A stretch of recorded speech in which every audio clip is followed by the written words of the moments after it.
بسم اللہ الرحمن الرحیم۔ مبارک ہو سبیرہ کی ڈلیوری ہونے والی، بچہ پیدا ہونے والا ہے۔ اس کا یہ مطلب نہیں ہے کہ سارے پرابلم حل ہو گئے، اب تو پرابلم شروع ہوں گے اور ڈرامے میں مزہ آئے گا۔ ابھی تو ڈرامہ شروع ہوا، یہ اصل ہے۔ اچھا یہ بات ہے کہ وہاں خاور نے قسم کھائی ہوئی ہے کہ میری بچی کو کوئی بھی تنگ کرے گا میں اس کو اڑا کے رکھ دوں گا۔ وہ قسمیں کھاتا رہتا ہے اپنی وائف کے ساتھ، اپنی بچی کے ساتھ، سانجے کے ساتھ، اور وہی کہتا ہے کہ سانجے کی شادی کبھی نہیں کرنے دوں گا، میں سنمتے تو کرنے نہیں دوں گا، سوال ہی پیدا نہیں ہوتا۔ جب وہ چاہتا نہیں ہے پھر بھی ہے ضد لگا کے رکھی ہوئی، بس اس کے بعد وہ یہی نصیحتیں کرتا رہتا ہے۔ خاور اپنی بہن کے پاس کھانے پر سبیرہ کو لے کر جاتا ہے کہ چلیں ذرا کھانا بھی کھائیں گے، تفریح کریں گے۔ مقصد تو اس کا ہوتا ہے نا کہ وہ سرمد سے تھوڑا معلوم کرے، یہ جھوٹ جو چکر چلا رہا ہے، اس کو یونیورسٹی جا کر لا رہا ہے، پریشانیاں کر رہا ہے، تو میں سمجھو تو صحیح بات کیا ہے۔ اس کے بعد اس کو لے جاتا ہے وہاں، اور وہ بھی کھانا وانا کھاتے ہیں اپنا، اس کی خاور کی بہن اور سرمد اور خاور خود اور سبیرہ، اور اس کے بعد بات شروع ہوتی ہے آہستہ آہستہ، کھانے کے بعد مطلب ایسا۔ پھر سرمد تو وہ بتاتا ہے کہ یہ کیا چکر ہے بھائی وہ کہتا ہے میں تو صرف ابیرہ کی باتوں میں آ گیا تھا، خدا قسم مجھے کوئی بھی وہ ساری بتا رہی تھی کہ یہ خوش نہیں ہے، وہ نہیں ہے، اور مجھے لگا کہ یار یہ خوش نہیں ہے، تو میں گیا یونیورسٹی معلوم کرنے، اس نے بھی ایسے ہی کچھ بتایا نہیں، یہ وہ بہرحال شکوہ گلہ ختم کر رہا۔ اور اس کے بعد وہ اس کی بہن کو کہہ دیتا کہ نہیں، میں دیکھو اگر ایسا ہوگا تو میں تو سانجے کی شادی ویسے ہی تم نے منع کر دیا تو میری طرف سے ہی منع ہی ہے، نہیں ہوگی۔ بہرحال وہ بہت غصے میں ہوتا ہے، تو سبیرہ اپنے ابا سرمد کو سب بتاتی ہے کہ میں محیط کو بہت اچھی طرح چاہتی ہوں اور وہ بھی چاہتے ہیں، اب کوئی میری زندگی میں نہیں ہے، یہ سب غلط فہمیاں دور کر دیں، جو پرانی باتیں ہوئی ختم ہو گئی، اور ان کو بھی کہیں کہ زیادہ سے زیادہ یہ اس طرح کی حرکتیں کرتے ہیں اور اس کے دل میں میل آتا ہے، ظاہر ہے یہ کام ہوتا نہیں، اور وہ سمجھتا ہے کہ یہ بھی ایسا ہی کر رہی ہے ویسے، اور وہ بھی صحیح ہے۔ بہرحال بات ختم ہوتی ہے، اس کے بعد کہتے ہیں ٹھیک ہے ابیرہ کو نپٹ لوں گا، بات کر لیں گے، کوئی بات نہیں۔ اس کے بعد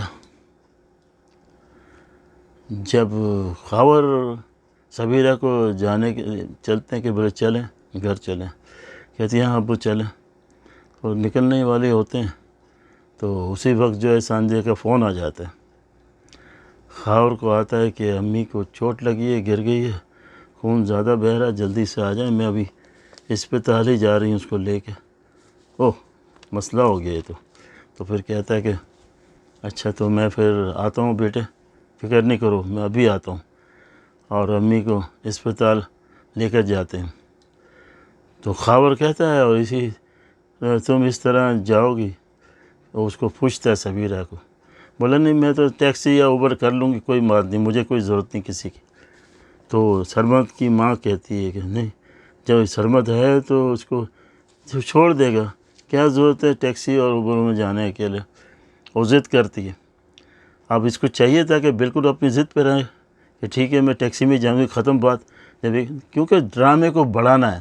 جب ڈرامہ کیسے بڑھے گا یہ بتاؤ، وہاں سالگرہ منا رہا ہے وہ محیط صاحب، یعنی سارے پھول وول دنیا بھر کا اکٹھا کیا ہوا ہے، اس کی سالگرہ ہوگی، جو بھی بہرحال اس کو کرنے کے لیے بڑا خوش ہے، ادھر ادھر بھاگ رہا ہے، اس کی ماں بھی بھاگ رہی ہے، وہ سب انتظار کر رہے ہیں، اور وہ کہہ کے بھی آتی ہے کہ ابا کے ساتھ جا رہی ہوں، آ جاؤں گی، تو بجائے ابا کے ساتھ آنے کے پھر یہ بڑی گول گول باتیں کرتے ہیں، محبت ہے اس سے شروع ہو جاتا ہے۔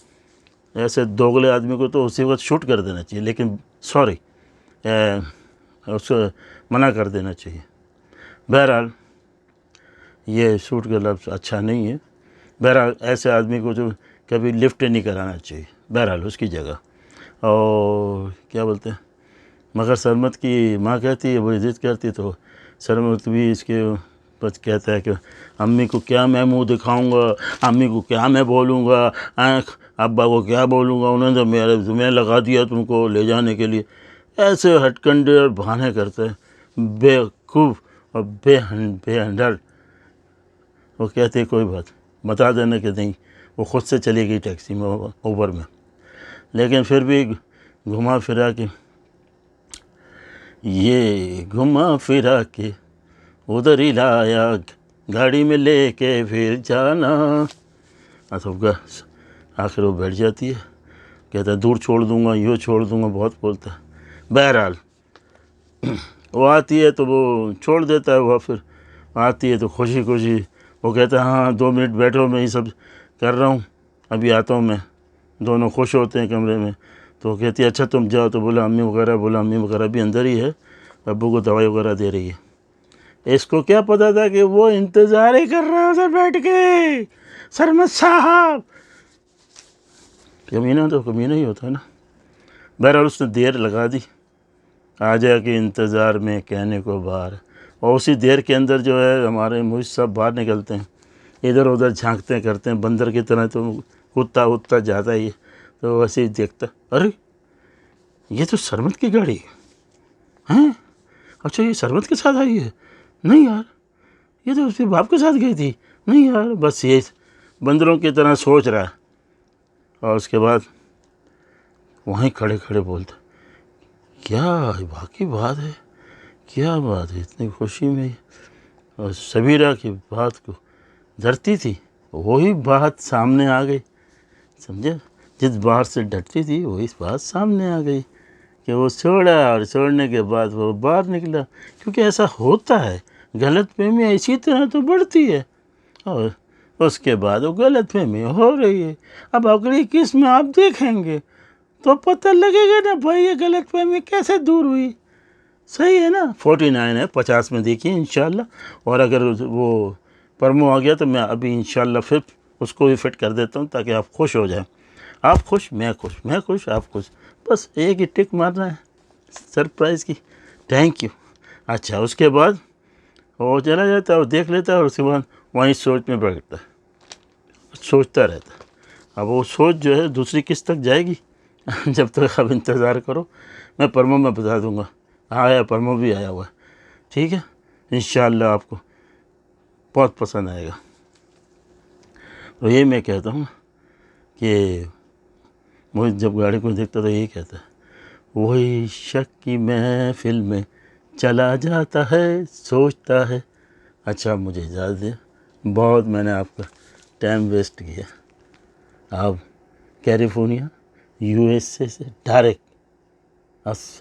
خدا حافظ.